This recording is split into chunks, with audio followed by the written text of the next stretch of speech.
Welcome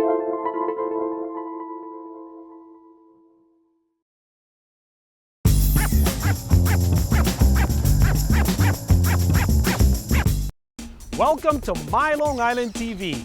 From Manhasset to Montauk, we have traveled our communities to bring you the following events.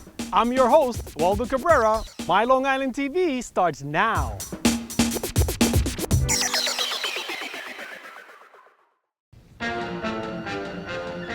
Damn Yankees was a huge Broadway hit. Jack Warner bought Damn Yankees for me. Well, we have another wonderful Cinema Arts Center evening.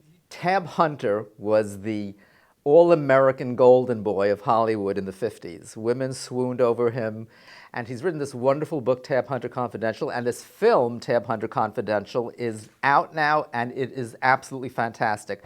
They did discuss me for the Jimmy Dean role in Rebel Without a Cause.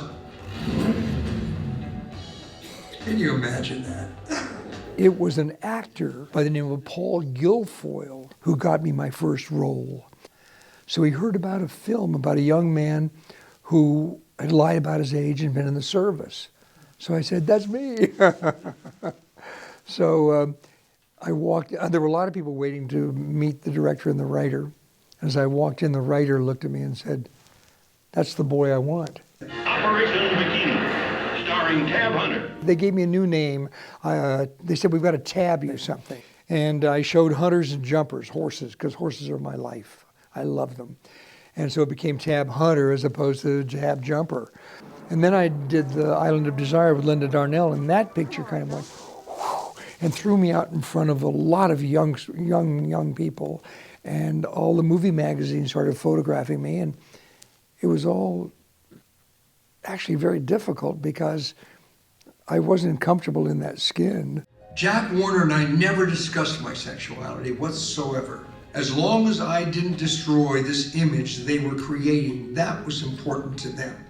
I was never comfortable talking about my personal life because it was nobody's business. Well, I am now because I did it in the book, and that sort of eased it up for me. And the documentary, it's a wonderful journey that Allan put on the film. What is there about Tony Perkins that made the young people of America acclaim him as their star of the future? My relationship with Tony, I never discussed with anyone. And if one of my so-called friends or my friends would mention it, I would have gone berserk. I found out somebody else was going to be doing an unauthorized biography on Tab. So I said to him, look, either you write your own book and let everybody know exactly what happened, or an unauthorized version of your life is going to be coming out based on movie magazines and confidential magazines and things that people really aren't truths. John Waters called me up on the telephone and said, I've got a script I'd like you to read for a film with Wein. And then he said, how would you feel about kissing a 300-pound transvestite? And I just said, I'm sure I've kissed a hell of a lot worse. Tab sexuality, look, it was the worst kept secret in Hollywood. I mean, since 1955, when it came out in Confidential magazine, I realized it's the hook of the movie. It's what people are most interested in.